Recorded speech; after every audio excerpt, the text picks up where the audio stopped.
Greetings, everyone. First of all, I am really happy to be here. I hope you're all staying safe and healthy.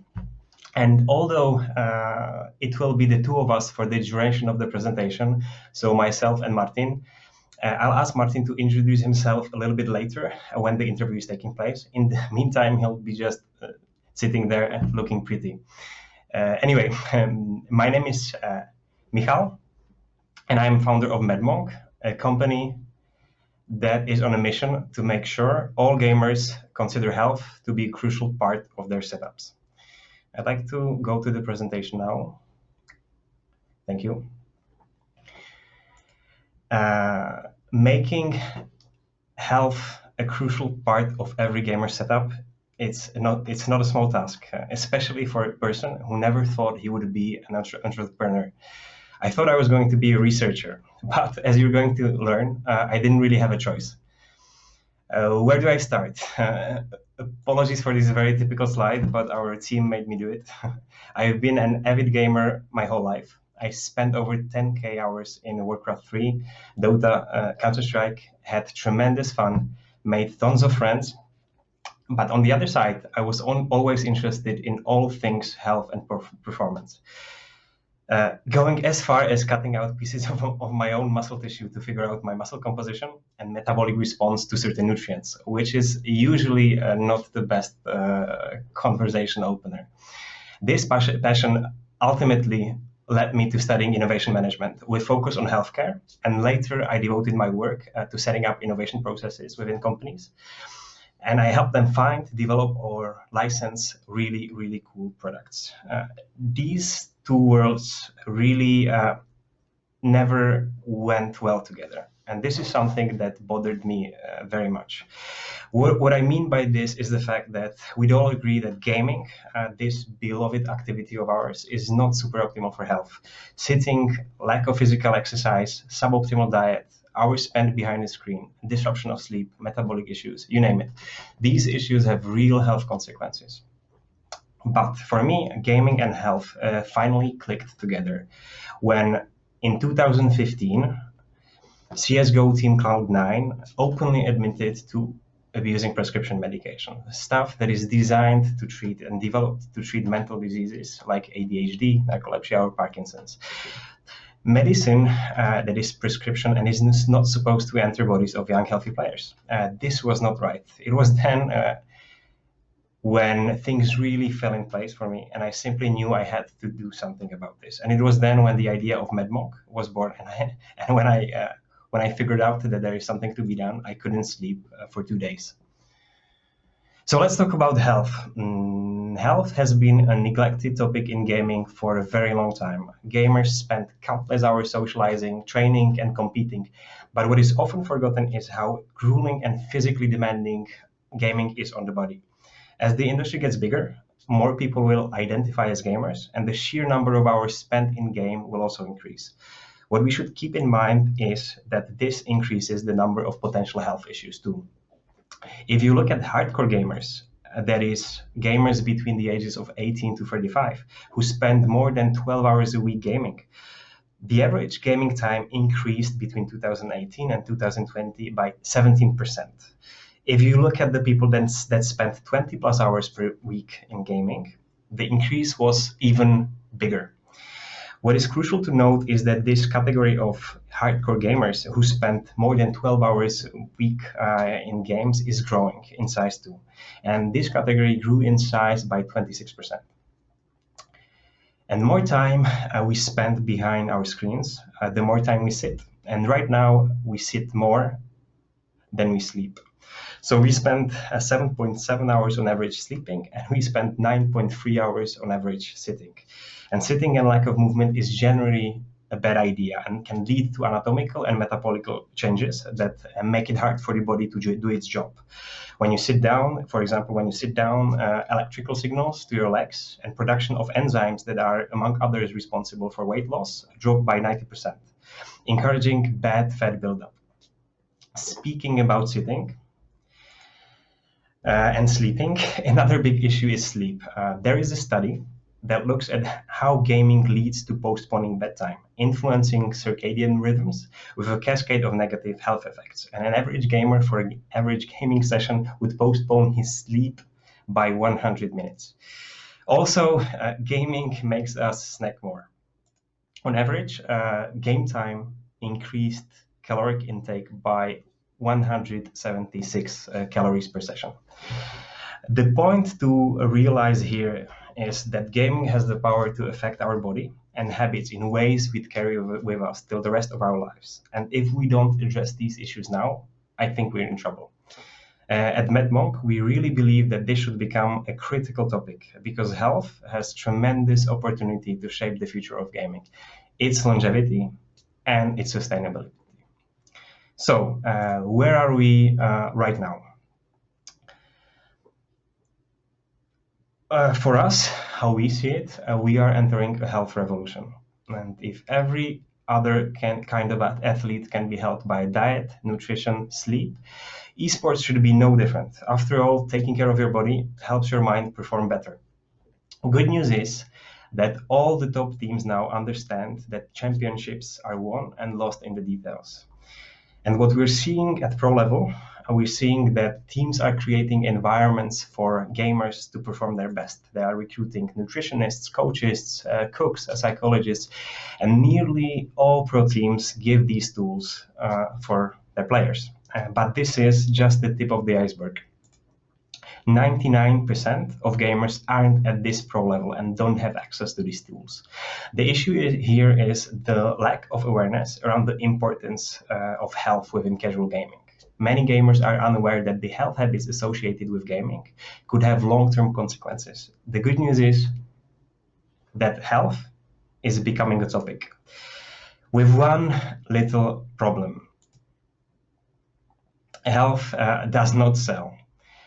At least not in the conventional way. And this is where MADMONQ, our company, comes in.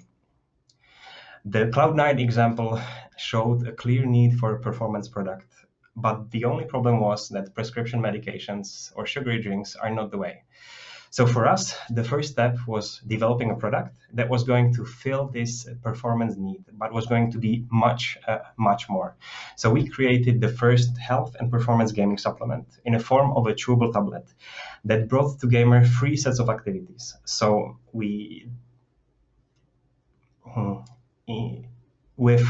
together with the immediate effects that are very needed for gamers, linked to reactions, energy, and focus, we brought to the table also effects linked to long-term health, long-term brain health, eye support, and metabolic support. But we also added to the mix stress control benefits.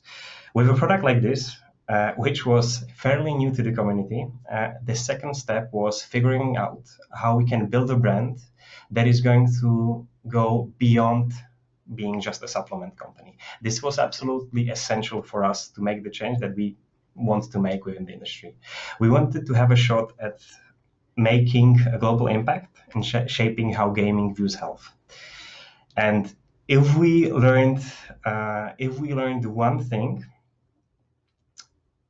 in our journey, it was that gaming community has no mercy. The conventional approach to health does not work.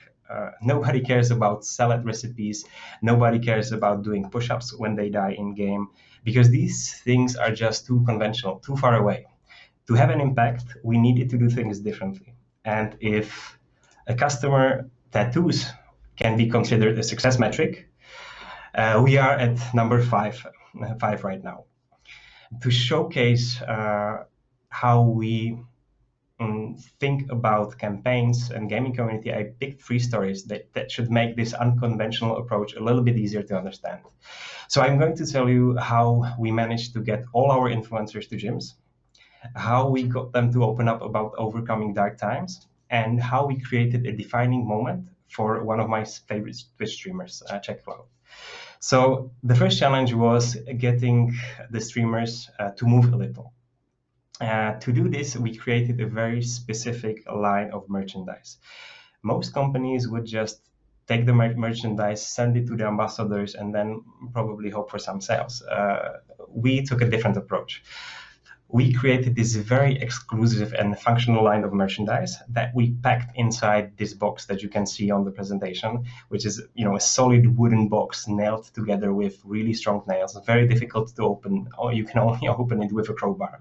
And we didn't send it directly to the streamers. We sent it to the nearest gyms, where in order to get the box, the streamers needed to go to the gym and they needed to perform a certain set of exercises that was specifically designed to target muscle groups that take a beating when gamers sit down a lot. Of course, we didn't tell them about this grandiose plan because nobody would go there. But we sent them a letter, a very top secret letter that with instructions to be read live on stream.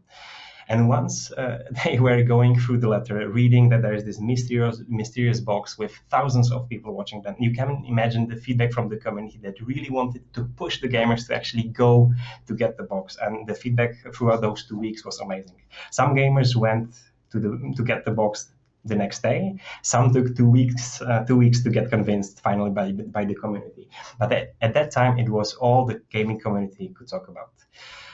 The second case addressed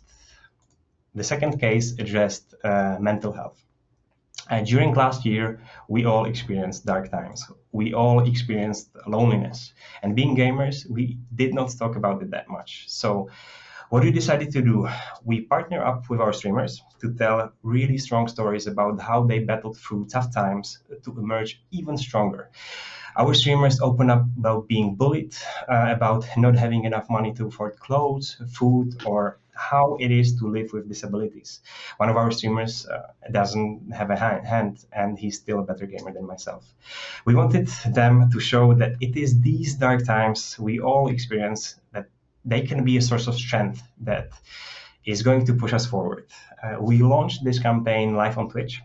15,000 people were watching us, and when we aired the videos with the stories, our inboxes were immediately flooded with hundreds of messages from gamers about how that was exactly the time they needed to hear a message like this.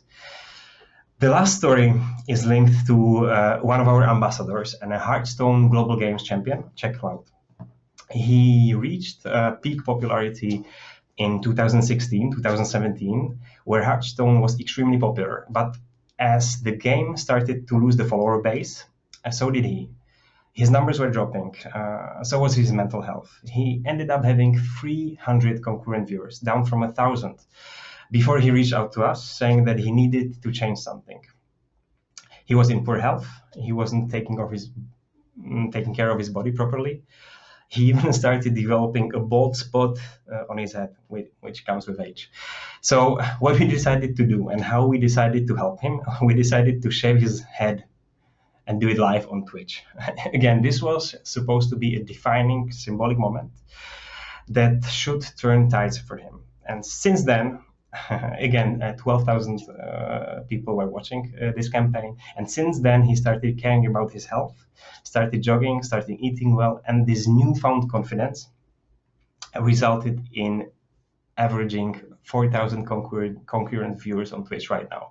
Of course, this also means sharing his stories and inspiring thousands of other people. Campaigns like these make our brand stronger. They help us connect with gamers and help us pull off other stunts, like baseball bat, which was a really small project, but ended up selling out in 3 minutes. If you look at this from a supplement perspective, this does not make too much sense. But if you look at it from a gamer's perspective, projects like these make all the sense in the world.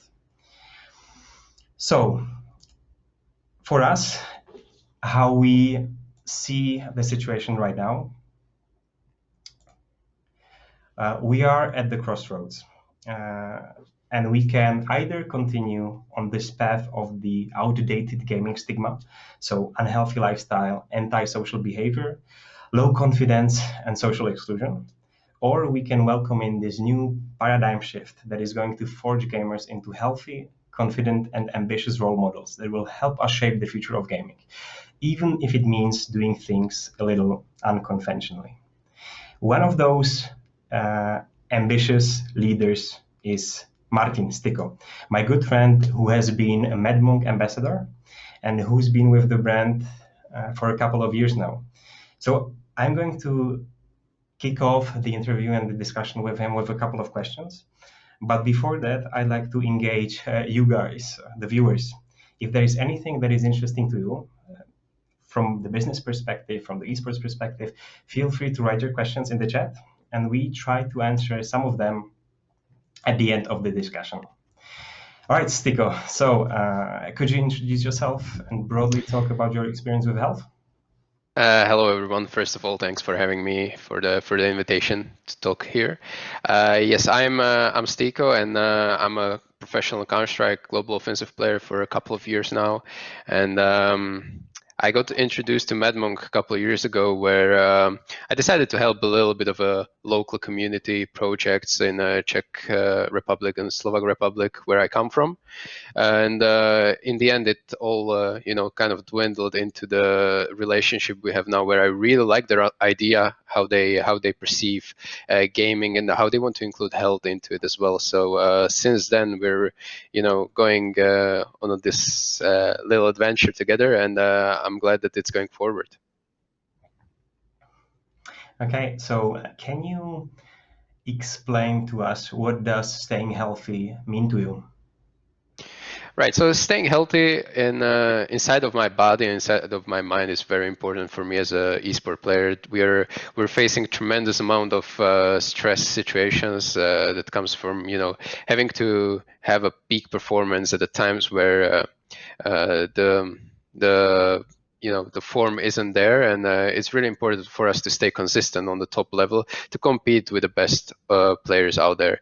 And it's especially hard in Counter-Strike, as you know, it's a fast first-person shooter where reaction time, precision, movement, and decision making has to be on point basically at every second of the match. Otherwise, you're going to be just beaten and overrun. So these things is something that it's really important for me to focus on these health benefits, and you can and you want to take every inch of your opponents. You want to be better at them, not just by buying better hardware than they have and get that extra FPS, but also have that extra edge in, let's say, mentality and stability. Mm-hmm, mm-hmm.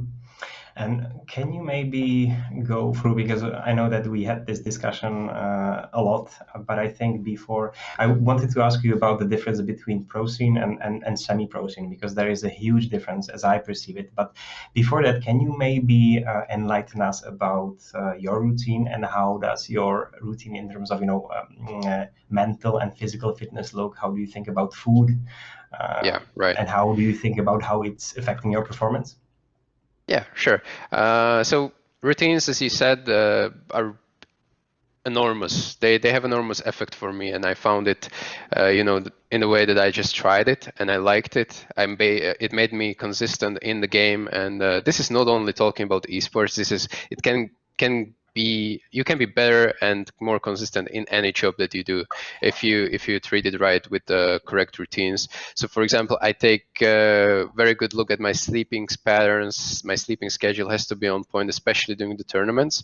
I'm very careful what I eat. Obviously, before the game, you don't want to eat foods that will make you go into this quote unquote food coma state where you're just visibly tired. You want to avoid that one as well. And for these things, I like to introduce myself with a meditation, breathing exercises, and for some players, for me myself, I don't really practice this, but for some players even like the yoga lately. So these things all can be very helpful in your mental stability that eventually gives you an edge in the game. And as you said in the presentation, pro players, I understand it's just the tip of the iceberg. The majority of the players are semi-professionals, they're casual gamers, they're just gaming for fun, right? But you have to understand that we're not sending these guys to the gym or whatever and make them bodybuilders and handsome people. But it is important that you have to have these little things in your life that will make you eventually consistent. And these things, it takes, for example, 5 minutes of your time per day, but in the long run, if you do them really daily, they're going to have insane impact on your life, on your sleep hygiene, on your metabolism, whatever it takes. And it's really important. I can't stress this enough, how my quality of life increased after I started doing these things. Can you imagine your play and your level without having a routine? How would it look like? That's a really good question. I can imagine that because I did it for a couple of years when I became a pro player. I didn't have a really good of a guidance. There was no, talks or interviews that were in depth on these topics. So I just played, randomly on feeling without any routines, no real warm up, no consistent warm up. But since I started thinking about these things, and it took me quite some time, for example, 1 or 2 years on a pro level, I started thinking about these things and realized that, okay, these things actually will make me better outside of the game. And that means I will perform more consistently. I can put a good performance even on my bad days and help my teammates out. For example, with a good communication, with a good reflexes, decision making, etc., etc. So these things would be very harmed if I didn't warm up consistently. I would be just super inconsistent on the server, and that would mean probably losing a game or losing a tournament, eventually maybe losing a spot on a team, because I go to the job daily to fight for my job, basically. So I want to be the best I can be. And okay, so thanks for this. And if we look at the difference between pro scene and semi-pro scene, because it's your job. For many people within the semi-pro scene, gaming is still extremely important. They may not realize the importance of these little habits. Plus, the size of the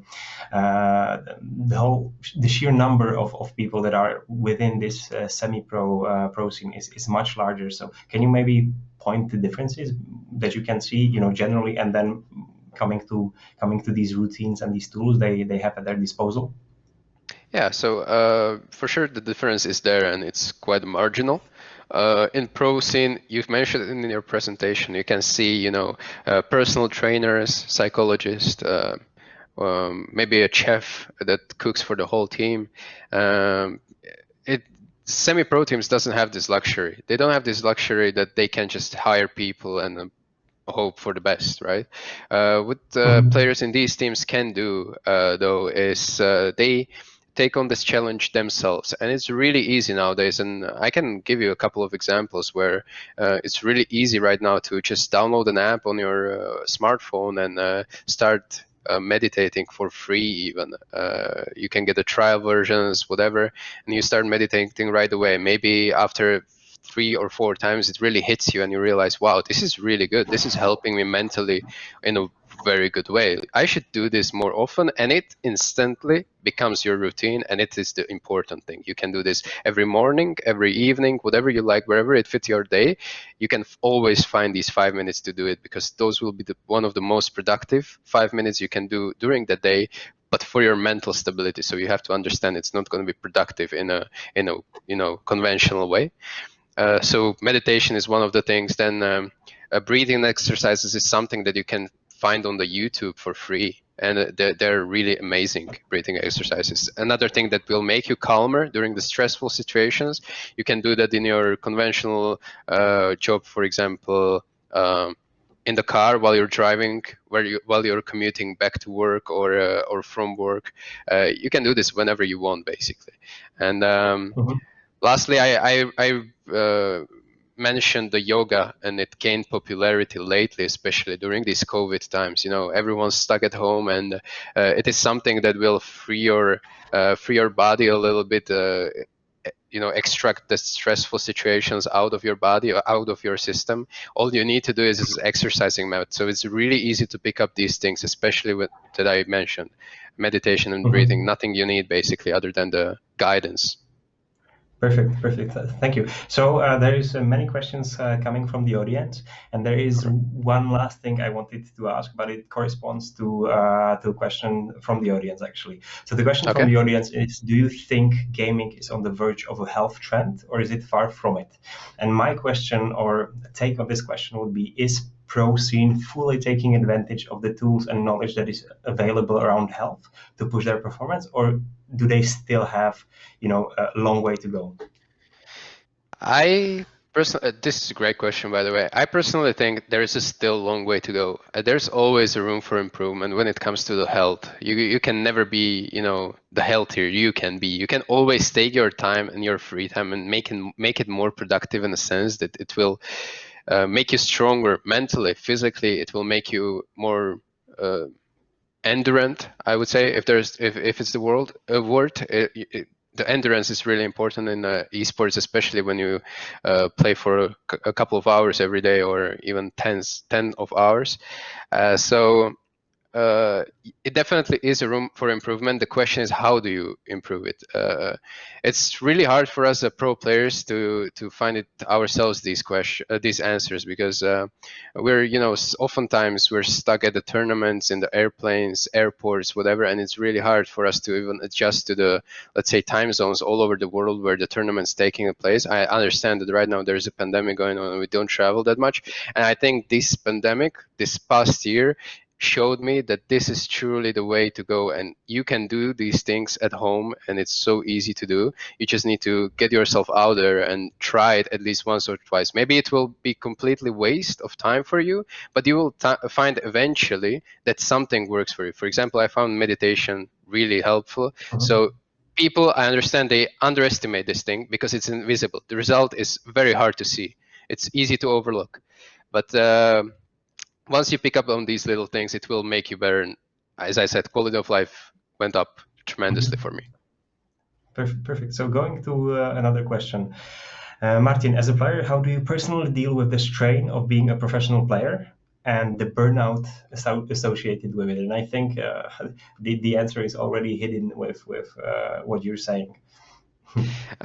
So yeah, burnout is a thing that I experienced very lightly at one point in my career, and I'm really glad that I saw it coming, and I took an immediate break for a couple of days or even weeks, I think it was, and it's really only solution to burnout is to take breaks. Don't overdo it.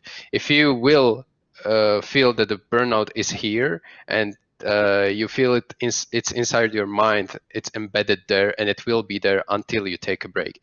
There's no magical pill that will heal you out of this misery. You will have to just take a break and rethink your life, right? Burnout is a very serious topic, especially in Counter-Strike late years. It's very dangerous. It can ruin your career, and it can be ruined by 10 years, for example. The other question you said was, how do I strain with being a competitive gamer, right? And I cannot overstate how the stress is affecting our life basically every day. I said one sentence here today that I'm basically competing for my job every day. If I don't perform consistently, I can lose it not within a days, but within a month or months. And it's really important that you stay on top of your shape, or even if you're improving, you have to be improving faster than your opponents, because they will eventually catch up, get ahead, and you're going to have a really hard time getting into it again. So stressful situations is something you have to be wary of your stressful situations, basically. It's very similar to business. All right, there's one most upvoted question from the audience from Luke, for Martin again. Do you have any post-performance routine to look after your recovery and be able to get to sleep faster? Yes, this is a very good question, and I've been implementing this into my life just for past, let's say, 2 months. I've been experimenting before as well, but for past 2 months, I realized was that sweet spot for me. And this is I made myself, as morning routine is quite normal for many people. I have an evening routine as well, where I, for example, before the bedtime, I completely shut down the all blue light that I possibly can. That means computer, smartphone, TV. If I really have to do some email work or some late practice, I'm trying to wear protective glass of a low blue light. So these things really help me. Just negate that aspect of your life before the bedtime, it will truly destroy your sleep patterns and sleep hygiene overall. And then I have a different tracking methods for my sleep. There's in this productive world, you can have a smart watches or a smart ring that you put on your exactly what you're showing right now. You put this on your arm, on your finger, whatever.